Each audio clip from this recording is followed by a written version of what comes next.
Aja Zoom meeting li razang khai ya recycle li iwiring pha kala welcome sa huli shit le ye kya ha kita tom ni ngalang bazar kala ka chaw isa ki chitra ha le sala la Zoom meeting hi le covid imbaram hi li itung da tio be kha thai quick bai kala ngasan hu pai razang khai sa recycle li iwiring shi kala welcome post phong le ye jai thang so da aju host si Jessica Raleng in the summit of le de kala Zoom consultation meeting on COVID-19 ka jiwi maram hiling sun laga tangkhul ka tamnaw long jilhi tangkhul chinaw room sak long jilhi kala tangkhul naga society jilhi ka thumhi nang sun laga program hi organize sak mi ju bang truck appreciate sai kala ni shi ajuwa ishi Zoom consultation meeting on COVID-19 ka jiwi maram li discuss sang room ka da late ye kala ishi we panelist kani late ye Mrs. Leishwan Vasha ahin Aruri senior nursing hospital senior nursing officer LNJP Dilhili Otada Flane Gala Gakhnian Mr. Shomi Raman consultant pediatrician the Children's Hospital Shillong Hili Anaruri Otada Flane Ning Shen and you get her Kasaklay Salala program Hili Chirukumi Pai Nadina Rimpala Kaina Matan to buy Narazan Commission Vankala Ari Shibanlis Kanili COVID Zoom consultation meeting on COVID-19 Jumbaram Hili Mrs. Leishwan Basha kala Dr. Shomi Raman na dikli atam mitle jen na nikina moron banda kwimilo nishnare. Good afternoon. Katong ali Christo Mingli Shalom Stipunli Shalom Wena. Organizers katong li iwi kaya kashi winning kashi pongsok na ye. Rirali laksung haning siye kangazana ilila hikta atam kamiyo bangla tum saikoro lending siye. Apong ngate da tang kunau bing. Ari we Zoom meeting hili join sa da kle katong li la iwi legacy iwi ring pa pongsok tale. Itum na hili Zoom meeting sama man da ari la. No we shimkur iwi shimkur gashok no we thaisa gashok iwi colleague bingen zam da kikla ICU lipam laka oxygen lipam laka ventilator lipam laka ari la covid ling anur da kle kisum kale la kisang itum da thaisa re. Itum we say ha itum we legacy kisang khat atum lila ari la itum pongsok tale jiho tale. Zoom meeting lila atum la kaza laga isolation lipam laga kajawi home quarantine sa laga pom da kle laga zum ngang sara na thum ka tong ali ina hang khangai mong chi lo rira le le thum chi han khawai na thum mang maning manai ithum ngarum da covid healing nganur lak ta le namang isolation room lipam hawida namang li ho haire namang haire gi ma phaning la galo rira le le tang hunau ithum ka to anui bang atam gi da se ha sa mi ching dale iba sanguine characteristic ne iwi personality ba iba ring pha thai ukka khanang hi mai mi kum ak sa dang ba ye kha thala la iba ka sang khre ring pha thai ka arui thada atam chang hi ba ring pha khai maram gu chung kham lai ka jang chi sa itum na sha ser hai re ukhru lai na complain ka da khle Delhi li itum na sha da khle Bangalore li how phok hai re da sha da khle Hyderabad li how phok hai re da sha da khle Shillong li Manipur li itum wi situation si apum ka tong ali sakshila khai re ara mi kya ka gazali ka jila mashan li mane itum ka chungana mi kya ka thili ka ji hi shan thui ka haine mi kya ka ICU li pam tlai li mi kya ka thina nai pam tlai li ka ji wa hi shan thui ka haine we experience kala covid wi maram li matai la ga na signs and symptoms wi maram li kala covid ka za ga hai mi ak na khisaran khimasaran ma ka ji hi ili matui milo da hang da kle hu maram li in hung na ka share sa haine we experience pa si ka chung kam hang value ke itum ka to ngana experience da kle doctor ak na experience da kle na thum layman ak na thum profession khang de li pom da kle ak na experience ka sa chi tha da ngai ja sere aya chang la ili avu ak na call sa ga ji phone sa ga ji just 1 week back you through a little boy you we mashitla ka hai je how really little boy ba we grandmother ji aya chang ji fu hai the phone sa ga ji 1 week back I had met them in my OPD li now ba ji ring phala gen ra laga now the routine checkup ka thai ra laga hanung hai na shi hi aya chifu haira da hang dekle grandmother babuji kaswina haida noi message ba sunglakla de in the phone sa ba gasi ba masungla ge thi haire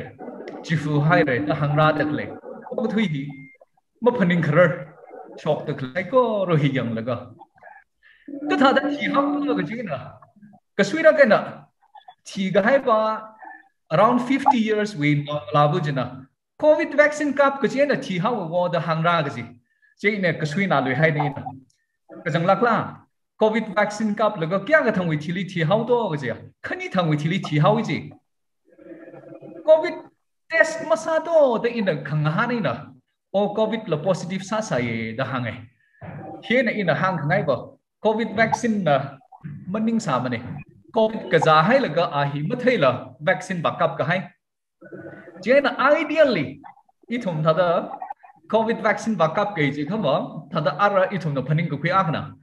COVID vaccine ma kaprang lakha if you want to be very sure tha da no we vaccine ka kap hin na if you're really fit for the vaccine hinali effective salak rula ga jina na thingai khaba COVID test ka sala tarkar sa ga hai rapid antigen test la PCR la sala ga negative ta khaba vaccine ka kap hin na pha mai da la phaning ko khui tha ga ji kali kha COVID ka za la ga na vaccine backup khama no vaccine ji effective la ma sa ki ji ina chili ka chung ga ma hang lui ke the worst thing the best thing itum ikomo akawi the worst thing of a person ikomo akawi pha mai thui ga ji COVID atam hili mili shepa sa dak le ya really otram nga chulaga ka chau mangla ka chau mirin chikat laga shepa sa dak le itum na ka chang khat primrali maswat mi khangi kharajan na itum na ka chung ga shai chili ka chung ma value ke ara signs and symptoms wak bau se signs and symptoms hima warang lakha ina mi akhana COVID case akhli contact le haira je khana we contact si kya kha zakshi na we kikla nali ka zak lai chan si kya kha khala ka jina na ka tha da thai bai ra khala je kha risk contact ka to ngahi itum na khani category khani sa da khai sok ke category khareba hina high risk contact ka jiwa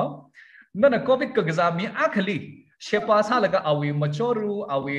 chirpai awi khang cher khang sui sama thami laga awi body fluids ni na contact le hai ra je khan nahi you are a high risk contact dali COVID man bai lak haya contact akhane da khui bai ka khaniali physical contact without proper PPE is a personal protective equipments mazala na COVID ka gaza akhli na wang nai laga na shepa sa mi hai ra na phasa sajin rok hai le hai ra khan nahi COVID ka zapai la ka haya high risk contact akhne da khui bai chuma thangli contact with the patient's belongings ka ji patient ka gaza COVID ka gaza akha hina sing hai awi cups no awi belongings awi phone no awi towel no awi kashan ga jon no na chili sa ga hai le khan na hi COVID ka zapai la ka haya high risk contact akhne da khui bai chuma thangli if you live in the same house shim akhli ni pam ngrum da le kha na hi COVID ka zapai la ka risk akhne hili tum na thegi ji akhna ba pam khangarum jila na COVID patient akhli contact khale ji meter akhai na teu mai da nganai mai da contact ba hai ra khan na hi COVID wi ka za ga pai wi high risk contact akhna sa ga hai na hi chili lang mai da akhla itum na thei plum gi ji ba na COVID ka za mi akhli more than 15 minutes room akhli ga sopam hai ra kha na dukan akhli ba chang laga shop akhli ba chang laga na yaroi gajib khwai akhli ba chang laga chiwi yaroi ashangmu chili COVID ka za akha chang sa laga nani hi 15 minutes shim chili nga sopam hai rakha na hi COVID ka za pai lak ka hai high risk contact akhne de itum da khuye je na hi na ina phone na ina hang hai akha dukan li wala la ar hon bo 15 minutes hi itum alarm set sa ki gi get the things shopping list semlo mawarang lakha list sem ga jak khai laga na khui gi ji rin sik en wa shup khui laga kya ka thak ta yam shok shap hinna sab lung ra low risk contact je ka itum na thada COVID patient aklina la contact le haira khanali gaza ki chance cha kham le mane gi I thum da khim me le hang la jiga nani hi room akli meeting ak sang room laga or meter akhalang mai da ta mai da pam grok laga or maning kha bus li tong room laga classroom li pam room laga meter akha aina ta mai da contact khalai 15 minutes makala nga so ga pam chili thum da low risk contact da hoy COVID infection si ithum da ara thai ser haira medical non medical ithum ka to nga knowledge ka chung khalai ngrom khai ne kha ina thada ithum wi medical school li or kikla medical with fraternity li present ka sa thada masala ach baba ithum wi thada ila jang da layman term thada phapta paila ka hai na in mowang na in thada I wi slight sem ka hai ne ithum da thai ser COVID hi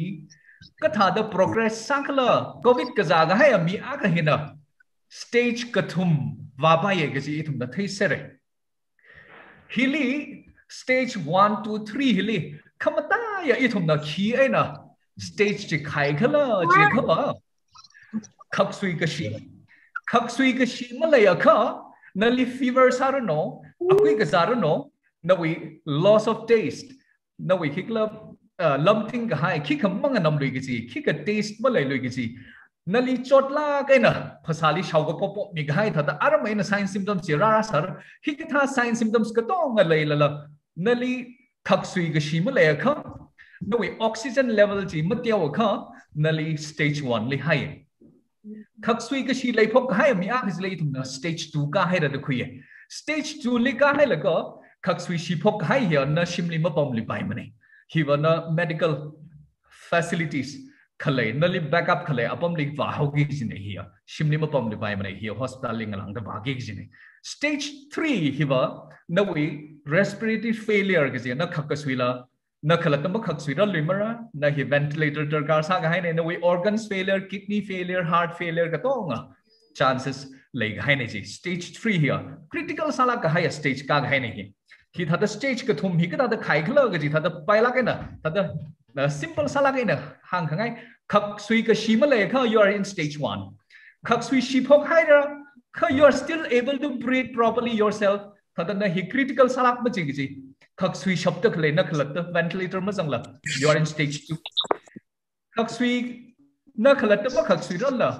ventilator or machine na nali khaksui tarkar sai ra ji you are in stage 3 signs and symptoms I say he should I mean he we atung hi aksi question na hi nam ti dele okay it's all right it's all right okay signs and symptoms hi tiêu kha thada yang rum lak se hi incubation period ithum da thai sere sha ser hai rai thada ina ka tiêu ga hang dui ge coronavirus china mi akhli sang hai laga nali ili rajang hai laga na hi ka za phlung ra ga chim lei mane nawi immune system na mathat le kha ba na virus chili nawi immunity na satha thai laga na hi mag za la tha da van khui hai bai virus na nali rajang thangwe na nali coronavirus wi ka ga za symptoms how phok thang atam chili ithum na incubation period hoye akuji barajang khai khama ga za phok ram ga ji ga za phok thang akura sa ra ga jang chimik sho en hawbok laga ga za phok thang chimik sho chiwi chimik shopping jili ithum da incubation period hoye hi atam hikaran ga sang bai jiga nali coronavirus virus nali ra jang hai laga chimik sho khani thang wen hawbok laga chimik sho trada mati thang hili either you get sick ga za hai ra hilima ga za kha ban na hi ban ga hai ga thane da khui bai Jane itum na hili na COVID patient ang hili contact le hai khawa 14 days hi na observe salo hili gagza khi khama le khama na hi magaza ma nei da khui hai bai tai itum na chi wang na kahang nei kaman sa mai thu is COVID with symptoms ping ji ba akrok khang a shay sore throat or fever sala ga tear loss of smell loss of taste khika manganam lui ga ji khika taste ma le lui ga ji khama kha Shauga pop mi gai thada fatigue kijiwa na hi phasa hi chotla kaina tada yang ma leilu gi ma lo khangai akhmor theng thut ga hai hi COVID with sign symptoms khamata ya aga sat le aju we wave ka khne hili thum na chung mai thui da thai da kle hi dry mouth dizziness, headache, akui gagaza, akui ngok kaina nai gagaza hi, kachung khali report sadale. Nashi kata hila kaman salak le azui wave ka khane ba hili. Matai la kaina national bingli gastroenteritis symptoms ang kamalo kangasui au kangaruhi kachung khali present sadale. Ara itumi national hospital lila au kangre na khra ga tong hili lai tumda screen sai hospital adung ni basang rang lakha aru higla rapid antigen na test sai almost 50% shillong lila au kangre na ra da khle nau ka tada shal huing chai li hang phanga hi ba covid rapid antigen lila positive shock ta khle ne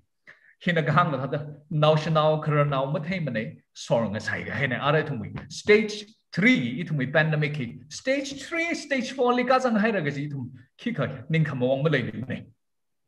sign symptoms ka khane le chu ma thangli skin rash ni we a huili ma khaning ning rash ta da hung pingai na sopai o serious samaman ga je na hi khak sui shi phokhaura pneumonia ka ji ta na we khak sui ga shi ha phok hai ji stage pneumonia we stage ba ga ni ji ji we Aina serious samai lui khaba na we khak ta sui sila na khalat na khak sui ra lui mara na hi blood pressure record masali bai la na hi shock ke jiba na we kidney na we heart na we internal organs na we brain ka tong hi nga jan ba ga stage li if na shock stage sepsis or kikla serious samai thu je stage hoye revised guideline Arui thumli that the government na atam we issue the guidelines mi the clay chui covid kazaga haya mi akahina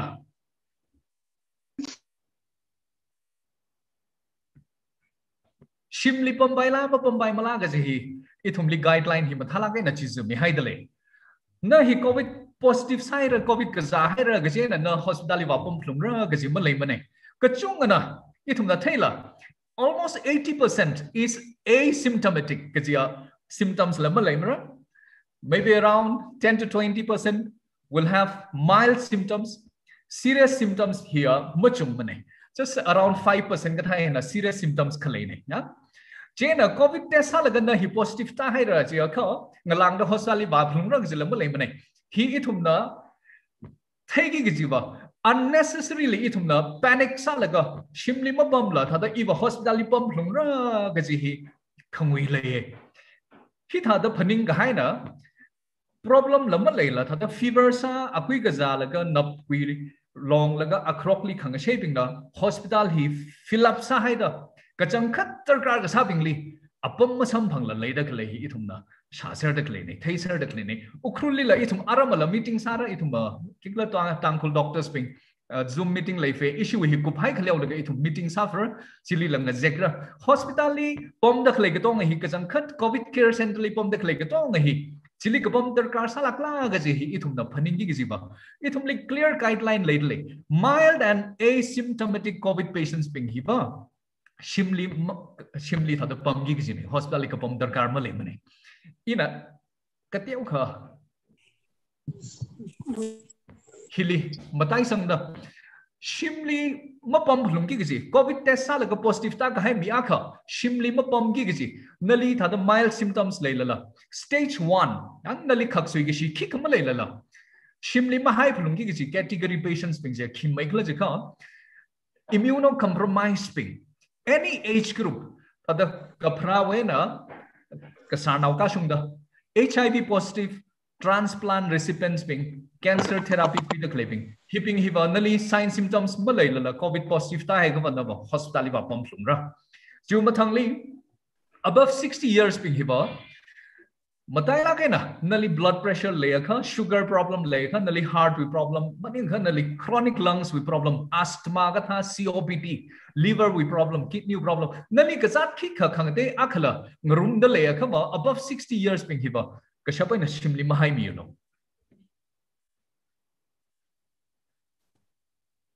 covid test salaga covid positive ta ga haya mi akhna shimli khingran sangra khla je kha ba in a hilly list outside the claiming he knowingly isolation ward isolation room li thada na wishim li rent na ka bombing no or maning kana wishim li thada home care thada na khlak the care khu gi vai hili in a list outside the clubbing hi hai nga sak ngai clearly yes we all know covid we SOP standard operating procedures ya na shimli po mai chilla ithum ka chung hi ka jaw independent sala na shimli ko pom lai mane na rent li pom no ka jaw shim no ram li no ithum we all live as a family ka chung na je na namang ma pom la mi so pom ple ji ka ban na SOP ka to nga khangak ter gar sai na khala tel mask sang lung ra na ling so ka pom ping la mask sang shon sang thai lung ra ter khlum ka chung chung bang se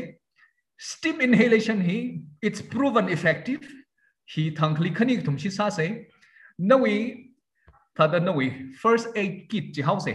na covid positive ta hela na shimli pom da clipping akhana paracetamol 650 or 750 milligrams kateu ka phasa ka hakping kateu ka khrit ping ba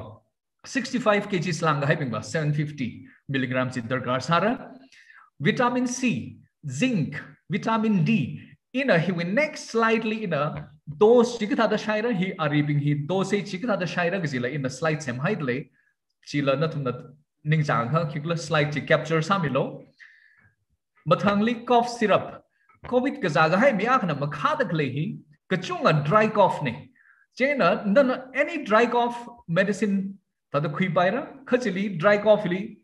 component song from ki ji ja dextromethorphan ya dry cough we ari dextromethorphan gazang cough syrup aka khui hai gachin na shape tablet ivermectin he aims with latest protocol recommendation li lazang da lai ivermectin he high say inhalers Butycot inhalers hi katha da singrak la gaji oh in arama kigla ithum discussion atamli in a such thing Butycot inhaler he high say when do we need Butycot inhaler yeah? Budesonide inhaler si katran singphokra gasila in arama kateu ga hangge pulse oximeter hibahi it has become essential matai la kana covid we risk factor leilaga above 60 years katha khrana akna covid positive sa hailaga maning kan nali comorbidities leilaga shimli na isolation sa ge jigba pulse oximeter hi it has become essential nakhala to monitor sa vai hi essential commodity akhang sa gai nei how to make use of it hila arama it discuss sa sai shimli oxygen concentrator ka hai tarkar sala ga ji ara ka tong nang han rok le hi in my opinion yes itumna kigla sha se re itumna nga jek se re ya unprecedented time that yes challenging time la ke ta ka jaw ka them khu shok la ka how to save ourselves itumna da sang rok ta atam la ke chang Jena mahayalog sila mahangupe tadak matai lagi na ramli medical facilities access maklay abom liba oxygen concentrator hila kahay na terkar sa hayre kay thum city sleepom the claiming hiba oxygen concentrator kahay we pros and cons hiwi kapha ka shila lay oxygen concentrator lipom lagana na shimli tadak crash no conditions na marsang laga hospital ma warang lakhan na hi collapse sarot hai khaba crash sarot hai khaba nali oxygen concentrator na tisip sala gan na we mirin khui mi hai nei tala hang bai gi khiwang khla ji kha covid we jakashi agahna oxygen lipom de laga unpredictable hada na hi ka tran crash sara no situation no condition hi ka tran deteriorate sara ji la ma hang gi doctor being and dang da na 1 hour back na hit the oxygen lipom laga le shiren kharjan sabung ga saji the next moment we realize your systems are just shutting down yeah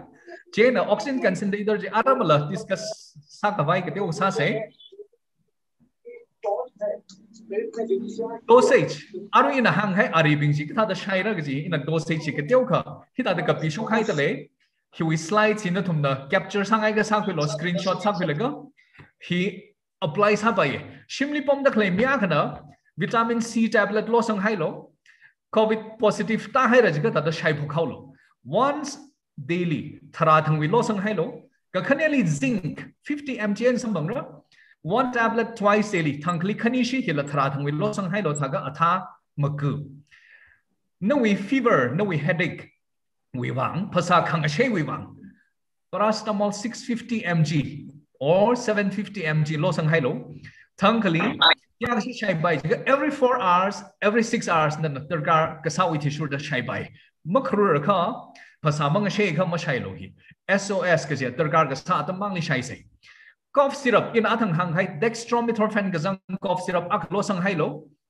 chi with trade names ping ta da common sala ka inai thum na apum ka tong li shigichin samang sermer hi pa hi Cherikov Astakain DX aming hi hor sakai no khilo Astakain manga kha Ascoril manga kha D magazang ba DX magazang ba je dextromethorphan magazang ba ne jena sabai ka helicapi hai da khlai aming ping hi hor sakai na spelling ji D gazang ji D mazang kha no we kikla covid li makha da khlai ji effective masamra dosage na ka thara ji kha hi 10 ml thangkli ka thumsi mang bai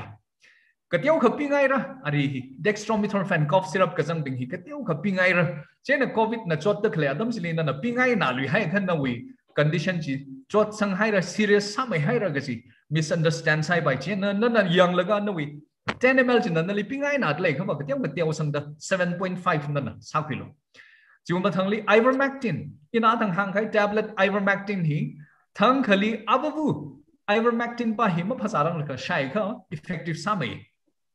anyway it's okay that anytime that the shai bai that the kamasai lil shai bai phaza khai with lil shai bai hilipon in ak hang kai ishi tang phuna wi khanga ja that ari kapi mi hai kha phaza hai la ka shai ra ga ma phaza rang la ka shai ra ga ji particular sana ga ji ithum ni doctor ne hili after food before food the specify masabi kha ba ishi tang phuna chi we habit chi ga tiam ga ji hong sak ngai doctor pingli mara clear irritate cha ga ji that hili ithum na Pasa khai with hili shai lungi ji ari bing ji after food the itum na clearly kapi sangra after food before food itum na quotation ma jang ka ba anytime shai pai gi ji ne ji ari ji jiuma thangli vitamin D hi we all have realized that the tang doctor bing na ara mathang realize sadakli it has become like a magic bullet literature sky kana ba vitamin D chung mai da shai kha chung mai da mathai ga chila ara mathang studies li hang dakle vitamin D capsule na la sam bhangra powder form na la sam bhangra vitamin D hi 60,000 international units aina sam bhangra hi we strength ya he na sam bhangra capsule ru no maning kha kigla powder form no hi thang khali ababu phanga thang la thada shabai na shai ngai kha da direct la shai hai pai maning kha turuli or sainuli yan lagala shai bai vitamin D hi khikama thamane shai phala ge kha shimli pamamanda itum aru ngajek ta khle hi covid ka jaga ha ya mild symptoms category 1 li pam da khle bingwi symptoms kala ka thada shimling har ga ji ngajek ta khle ko nali khaksui ga shima lai lala kali khana wi khamakha no wi fever jina phanga thangli mawan la phanga thang lang wa hairo khaba na hi ara inhalers ti tergar sa ga hai nahi budesonide inhalers hi nebulizer machine electric machine le ye chain la sa pa ye maning khaba inhalers ta aru asthma ga zabing na inhale sa laga khamoli kap sang laga phet ta kap khaleu laga khak sui sangi je nahi basing la krang ga je mi a kha ba ga teu kha difficulties le la pai hi instructions wa ga tong a jang mi ari hi log hui tharan chili kikla chiwi literature a jang mi no chili instructions ga tong a jang sara ta de hi overdose lama le manei hui ka pha na ta dan ma kap therang la ka practice sama man the 4 puffs lila lang hai pai aga shi ga kap chili phet ga kap chili ithum na 1 puff hoi ji but ti shi kap ki ji ne 200 micrograms ya hila 200 micrograms in a kilo he strength 100 la sam bangra 400 la mara khali sam bangra kha 200 hina sam phang pai mai thui rahi 200 micrograms hi 4 puffs kap khashili hinga thor nga jin hapta kha ka kap hi recommendation sai hi ma ka ba kha ba no wi khama kha hina no wi fever hina phanga thang li lang wa hai ra kha ba na hi stage 2 li wa ka by chance le hai ra ga ji wi bang he inhalers is sing phong khau lo ga ji ne he aims to recommendation ne he latest as we may like shock recommendation ne when you discontinue home isolation, COVID positive ta hai laga, mild symptoms lay laga, khaksui ke shima lay lala, nana katharan home isolation, home treatment he discontinue sara. Either you are all right or you are becoming more serious. Na hi van kui hai ra, mavana ka. Mer sang hai ngasa sapai katharan na doctor really baura hospital li baura shimli pom dak lehi o ara you atam shimli pom dak le atam maning lui mane ara hospital i ba ka bai tarkal le hai ra ka tha ta thera la ka when you start having breathing difficulty khaksui ka shi lei phok hai ra ji khlew na no we pulse oximeter hi ana no we oxygen level ji yang gi ne hi pulse oximeter hi aman la pai la ka ara hi cities ka hakli ba thanda tukan ka tian awli la sambang share how mara hi online na order sa ka aman pai ma lui gi this is essential commodity arila kigla Amazon ni la order sa pai fui hi ba delivery li chang fui hi pulse oximeter hi kana the singer ka hi no we middle finger bali samgi ne hi it we small finger or it we pangbu hipa hilima sanglo hili la sangbai thadam ithum doctor bing ma thada sangba pai mara khliba kha accurate samai thui ga jibana ba middle finger ba hili sangi ne hi khui bang ji kha middle finger ba hili ba ithum we blood supply ithum we blood vessels si khanini wa kai na ra ga ji hiba kai na la ra ga ji hiba kai na la ra ga ji ya jena middle finger ba hili ba blood supply ithum we blood vessels ma tha mai thui jena hili ka sang hina accurate samai thui ye da ithum na khui hi no we pulse oximeter ka da yang rakla jega hi da sang laga hili no we heartbeat la thai bai laga no we oxygen level 95 ne ji no we heartbeat hi aru 84 le late hi oxygen level hi 93 ena suida hai akhawa na hi hospital li rush ka sadar kar sa hai ra hospital li khamatar kar sa gai nahi hi wa shimli masalu bai mane you are in danger. You are at risk of developing severe pneumonia, respiratory failure. Na hi khaksui sam by chance le gai nahi. Kakhaneli shimli treatment sa laga. No we home isolation no we shimli treatment sa da kleti discontinue sa pai hai ra ga jin na ka tha da thera kla ji kha 10 days have passed from the onset of symptoms. Nali makhapok thang, fever lay thang, akrok na shay thang, o ili COVID kaza hai na test sa salabai mas hamalabai. Nali kaza pok thang jena na shan pok kigine calendarly mark sa hai lo. Na we test kaza simik shock. Mani khan nali symptoms shock pok simik shock pok simik shock ji calendarly mark sa hai lo. All right. Yes. Vaccine ma how say thaka? What is vaccine? Vaccine kila na tada basic tada itum na paila kana hi kila ji take by vaccination is simply stimulating your immunity. No we pasali exactly ngasungwai pangshap chili tada tada no we immunity no we kazat ngasungwai pangshap chili ammunition kutlai ngarum sang khami ka thane da khui bai itum vaccination coronavirus vaccine li thum nang china da hang da le hi ka teu kha clarify la saming ai gi ne kha athang with sign symptoms li i atam teu sang da khui hai ra chen vaccine pali wa how se vaccine hi singum akhlam kala thada semsho ka hai hi i thum chi sam ne da la mi chung na hang da le 1903 li Wright brothers pingna aeroplane ka sem singum thara jane in the first 20th century we the airplane sempok the thirdly atom the commercial airplane sem go shop tharal magula jangi ara commercial airplane akahi kajang khani lamakala assemble sa ko shabda klei nei thum bikum oi thang khamai ji chena nana 1903 we airplane ji singum magem hawe da chiba chili na chi han me shitsang me da pam le kha thum na are ye thum we totally reg sang athishur da kachang khani lama kala assemble sa ko shabda klei it we Boeing commercial airplane hilina na 1903 pa jili shit sang mai de le je kha ji no ning khan ne hili in a comparison da kle hili let us have a simple illustration hi coronavirus we akhri akhra ne hi coronavirus hi ram khai le ga yang kha ba awi glycoprotein ke ja awi basic structure. This is how coronavirus is made up of. On the right hand side, in a measles vaccine, measles virus, measles gene, it looks like this in the electron microscope, and coronavirus looks like this. They are 70% similar. Measles vaccine hi thum singkum makuthum ra singra ghai ne. Coronavirus with vaccine hi ajgum singapok ne. Measles with vaccine na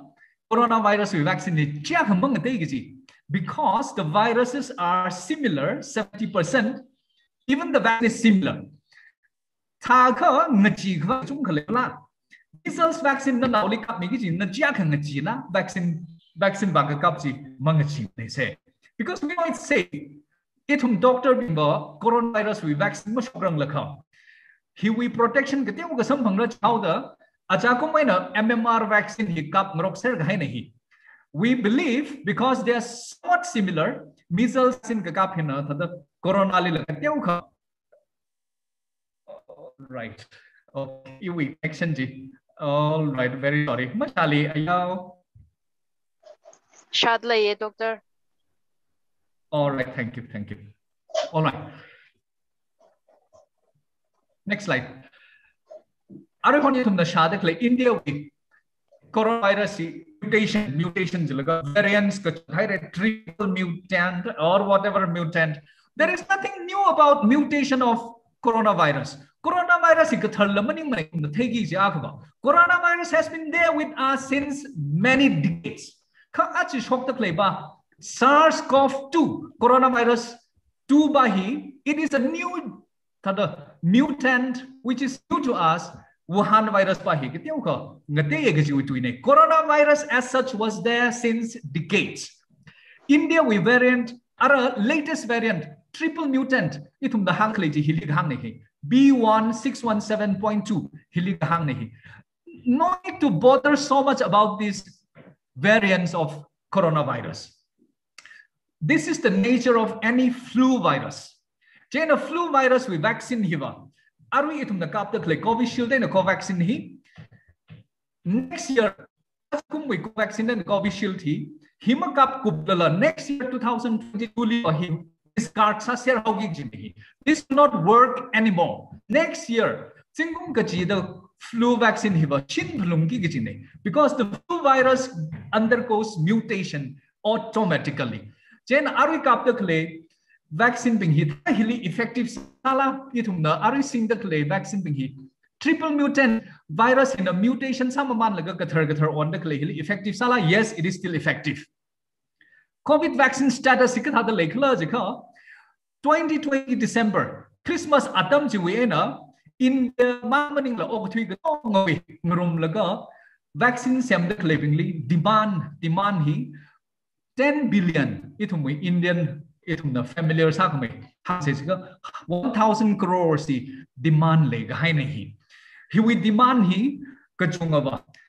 shanghmaya countries western countries ping China sang the Chile atumna khai atumna kutui haugi jinahi. They constitute only 14% of the world's population. Thaka hi kacham now bingwi countries pingli wa vaccine hi washungi gi wat curve ye ngarim gi wat curve ye 9th May acha changwi they chiko ena tangda o ka thui ka tong wing room laga vaccine kap ka hai itungwi dose khani complete sa ka hai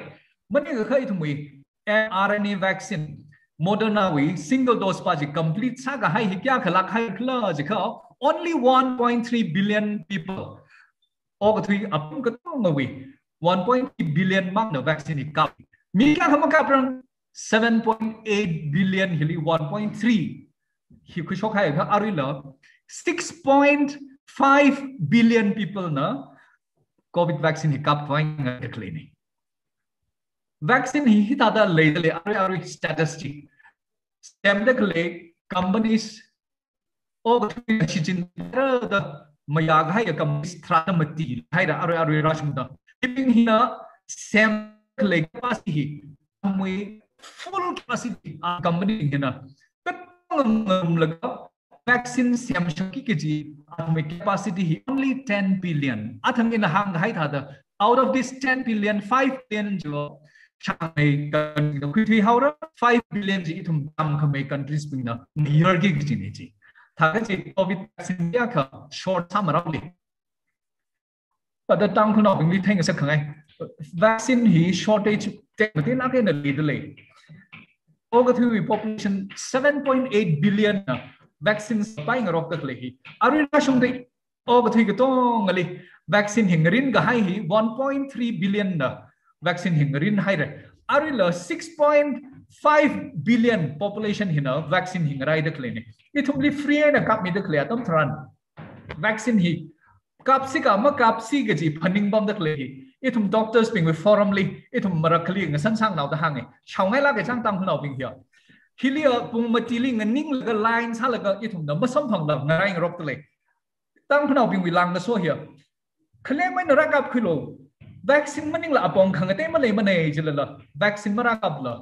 kapsi ka ma kapsi khla the question ngahan pom da khle arila ithum hi chimai na phai ma kar sok le da khle tha da khle hi ma sang sangai manai vaccine kap ga hai mi akhli covid thi zubai khama chimara paksa da the studies have proven that coronavirus is simply preventable arui shock da khle pandemic hi it is simply a preventable pandemic. Ithum katong na kachana saran vaccine kap laga mani khanga ithum na SOP mathala ka ngak laga ithum na kachacha wi saran citizen na khana saran je sa khaba this pandemic is simply preventable. Ning shila khaira yaw I presentation ji hena gu phau gai sorry okay ni share Dr. Shobi Ramandali na energetic salakai na ithum experience attitude gala it be active sala energy sala kai da hang se mi khai chubani shi aram ning gi shingdong hei rebab sala ga hang au ke jen aru he na tangai sa ke aru issue we bandlist akha Mrs. Leshwan wa shali la welcome sat le ye jen na chang le kha wan wa tam ko communication ba bi share covid hi khigla ji kha samlak aina ili hang lu ji kha hi tha da hang pa ye COVID here, RNA virus nada hanga. Jiva flu thada sok hanga sak symptom jina patient pingli respiratory distress syndrome sang sak laga kachung khali kathi sok sak ka. Itum na COVID hi ngaha pai mai khwai wang mild COVID, moderate COVID, kala severe COVID ta akhum kuthum sok ta khaya. Itum na thaigi jiba mild covid ki jipakla kala moderate covid ki jipakla severe covid ki jipakla hi thaigi jina mild covid li athang doctor so mina pulse oximeter ke ji thaiji jipaji important salak jine jipaji shimkhur ke ji wuli haigi jine hi tha atam hili ji aina monitoring ka sa hili mild covid paliwa SpO2 hi 94% we atung kala respiration rate hina 24 li kyo khamai patient pingji mild case ne da khia kala gakhani ali moderate case na SpO2 li 90 to 94% kala respiratory rate na 24 to 30 hina moderate case ne da khia severe case li SpO2 hi below 90% kala respiration rate na 30 we above sahawa Ari atungli hang haya points ping hi khamata na itum na hi mathai mata sakran magsawi wang kulag ji tigasar ragsokna itum na mile stage hili neglect kasawi wang sakhamai stage li khwana mile atam hili mathalak aina ngahalaga raing sakki gajina itum na hey phulung ki gaje khamata ya maram akhana awareness khle awareness hi leibrungi gijina aju second wave khara hili mitra khana chisang da khale hi maram kuthum laya chia maram pingjia 3 delays ta hanga 3 delays number 1 pajia atam zada diagnose makasa huina gahayang diagnose kasali atam zada admission masam gaphang kala huina da treatment kasa maram pinghi kasa wiwang mi kachung kha chisang da khaleina jaina covid with symptoms lai hai kleuda kathak wi alungli diagnose saprungi gijina giji hangaya isi hospital li positive patient khara pingwi sign and symptoms pinghi ina katong na thai sign and symptoms wa kha ina kateu kha hili hangaya fever cold and cough later sore throat later body ache later general weakness headache loss of smell and taste respiratory distress diarrhea kala kai khaliwa chest pain associate saya symptoms pinghi khalai pingli rapid antigen test sang saka kha aju covid with second wave itumna symptomatic kasa patients tara khali RT-PCR ainala negative thaida leya jaina symptom hina persist saka itumna extra ning sherki gijine kala SpO2 monitoring hi mayon plungi gijina hivangla jika ajui second variant ngasa paya jaina negative neda neglect masa haila doctorly consult salaga diagnose khui x-ray kala CT scan hi sahi jina ara mild covid li home quarantine kawi matangli ki sa ka pakla di ka ina angaya mi gana kaza haida li pet mathale makhangri kala oxygen supply khawat yang wiwang khuikhra patient hospital li khuikhra patient ko tong li admit lama samne kala tarkar we achi shoot admit la sai chang kha mild case tingli wa doctor na ari prescribe sami laga home quarantine sang saka ari pingjia tablet azithromycin 500 mg into 5 days tablet ivermectin 12 mg 3 days into 3 days tablet vitamin C 500 mg OD into 5 days tablet Syncovid 100 mg OD into 5 days sachet Salcal 60,000 unit hi hapta akhali akhashida mangi jine sainuli mixada meninglala turukhulumli la mixa laga mangpaya kala tablet PCM paracetamol hi khru akha sai khwai SOS aina haimiye makha kha cough syrup la prescribe samiye kala proning for 2 hours hina da covid ka za hai pingjina prone position li leikha lungs si expand samida hikler relief kachung khasam phange prone position hi ka da sarakle ji ka ithumi amathi khili pillow aka haire belly portion le pillow aka haire laga ithumna ngaleili bhakham laga chi da ithumna prone position ka sa tamli lungs si ithumi lungs si expand sa mi laga oxygen khaksui ga sang ji matha da changmaya kala steam inhalation nala covid ka sat hi kharaili traka relief saye he steam inhalation he 2 to 3 times saplungi jina kala mouth gargling he turukhlum aina twice a day SpO2 monitoring every 2 hours saki gijina monitoring kasahina mild moderate kala severe pinghi distinguish samia gagazapa jili home quarantine kasa tamli jang gagazapa jili ventilation matha da khalai room toilet bathroom attached kasa room li isolate sagi gijina kala ali seba sa khwai family member wi aina mi akhmang li assign salaga ana care khuira home quarantine kasa tamli shingku patong na ma sang plungra kala hand hygiene lai plungra every contact list upon aina apang khamaji kala hand sanitize sa plungra hi khiwang khamataya sakhla jilaga itumna pang matharla khmor kala natangli sing gzthran gazathi pailak ena man khui paya khamukui kasakaza mami shai mami mangpai mana hi atam hili kala race mathalak ena kukui tarkar saya healthy food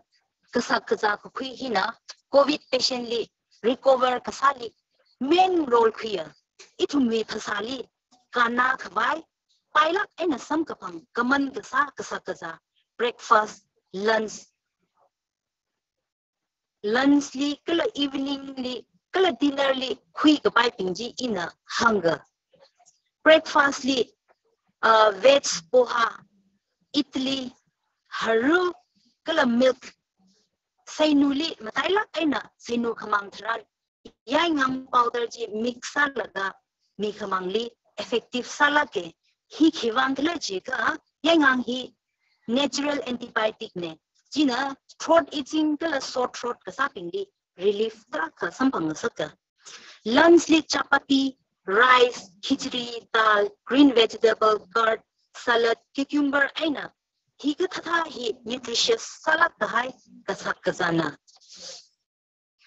evening li ginger tea chicken soup kala sprouts ping hi ni shai pa ya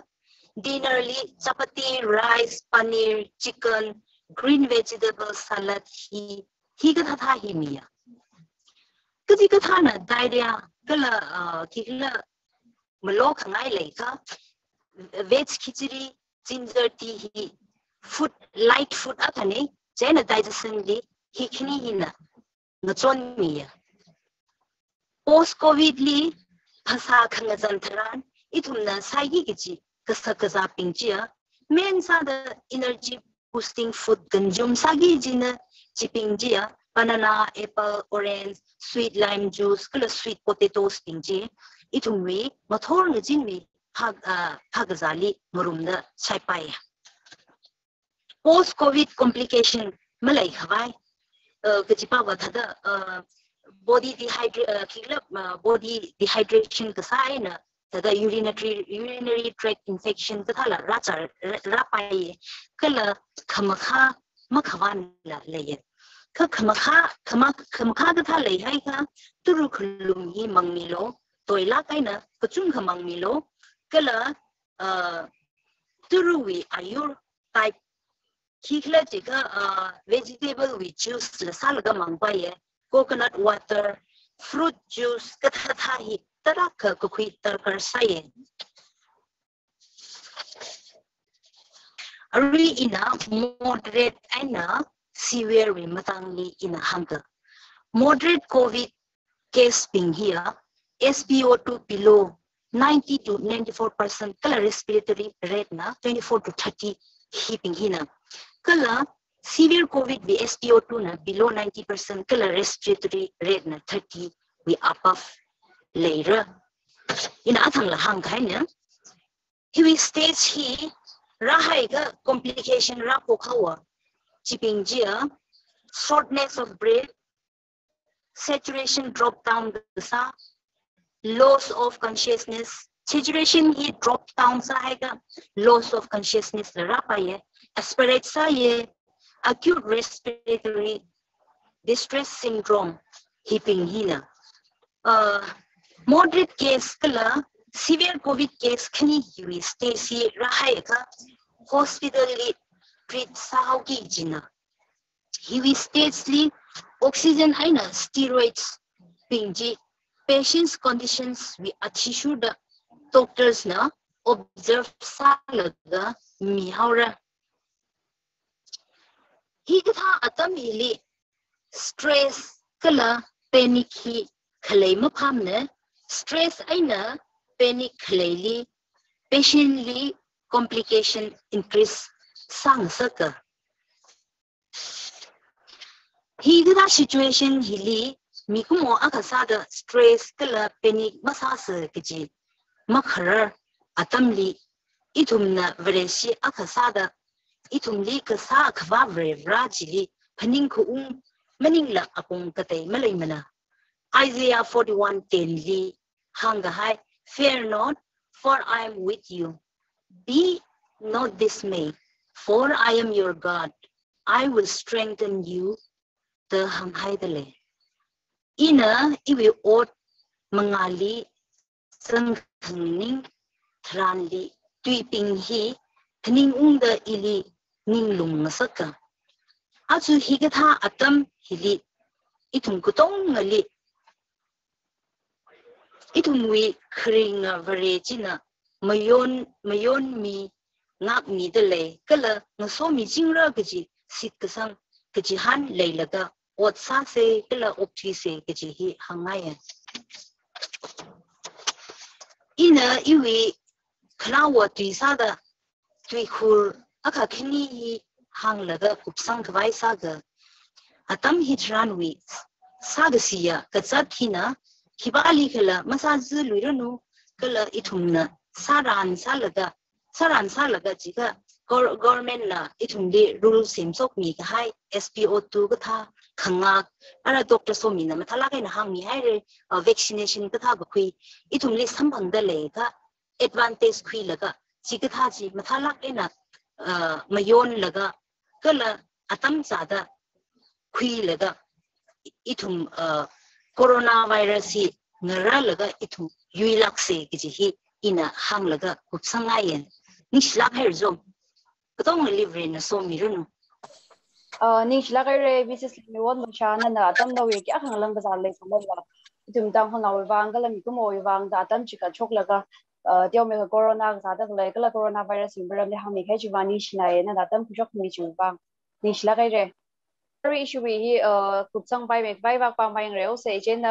issue we vote of thanks si aju program vote of thanks in Mr. Jihan Singh awungshi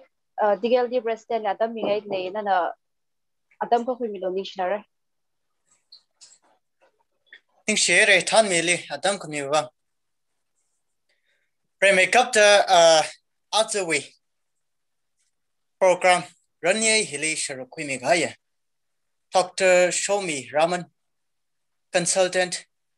pediatrician the Children's Hospital Shillong Kala Ari Leishwon Basha Senior Nursing Officer LNCP New Delhi Kala issue with testimonials when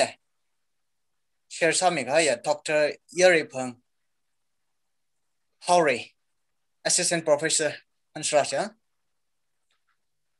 Then Ari is Kairim Himatan Ratura the Kakaima Lemani Network Shimui Network Kala technical issue later by Jibaji it in a pub damage. The other hit at the Tankul Katamna Long Telly Tankul Naga Society Telly Kala Tankul Shinangarum Sok Long Telly Katum Hine Makhog Laka Matai Laka in the other way COVID second wave hilly is it Telly later clay. Kazati Chung Sang Mama Nauda, Hilly Book Hangapa, Kale, Kangachi Katringi Kachung Karahine. You are Tommy translate Dr. Shomi Raman Nathan, are we experiencing a mata like in a Hangmi Gaita? Vaccination with only signs, symptoms, home treatment Kataya, then a COVID infection stages. Tahitata with medical facilities. Hikta we pongli ku plug in a hang meter. See Dr. Shomi Ramanala. Are we slight share sagaiji issue we Executive Council la atam. Are we PTF and share some mira ashama? Share some Vaisake, Yarili, circulate some Vaisake. Jane issue a chon leishu one washa, another medical, we maram lila, Kala Kashagaza, we maram lila. Jane a Mataila Hayaka, Jana prayer, yeah? Prevali seha ka sa ka ju maramli ana matha la kaina share sami gai nei ta hi ta apong ka dei da share sami gai ani ne ya helena thumna kya ha tamkui kya ha shkui kya ha na matha la kaina phap ta khu khle ji ba je ma thei thura che ne issue with testimony na share sami gai ya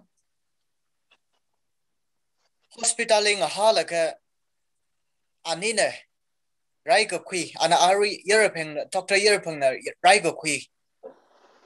yo maker su maker share sami gai ji matha la gai ne ko la gai ne hang mi gai ne ning shinai che ne azwe hele itum ya really bu khang ba khalai tran le atang chat box lila question ka chung ka sang ob balai the chat box we ne itum phap ta hui ba ye ga arila ta bu khang ba ya vaccine really ka za thele ka chung ka lai fu ye ga ba hi thei kui da khlai ne kal shan kui da khlai ne co-vaccine ne covid chill hi barum da ma ka paira kala lactation woman che ne ari asthma patients being in a vaccine hi ma kui paira tik ta question ni ka chung ka ra da khlai che ta rim ba ye kala na thum ne hapta ko koi le ai ra ga ji shan kui da lai ye ta ina ka te ma hang ba le ya telili lai da khlai tang khul nau ping na thum le ka sak kala ka chot khalai ji thram le long nau le da lai ye tang khul shinong rum sak long teli tang khul ka tam na long teli hi da long nau le da lai che ne societies le da lai tang khul naga society teli ya churches le da lai tang khul church teli tang khul baptist church teli ya hi da le da khlai atham hi thram le na thum na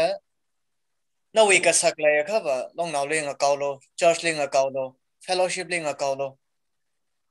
societies le nga kaw lo ki ba hi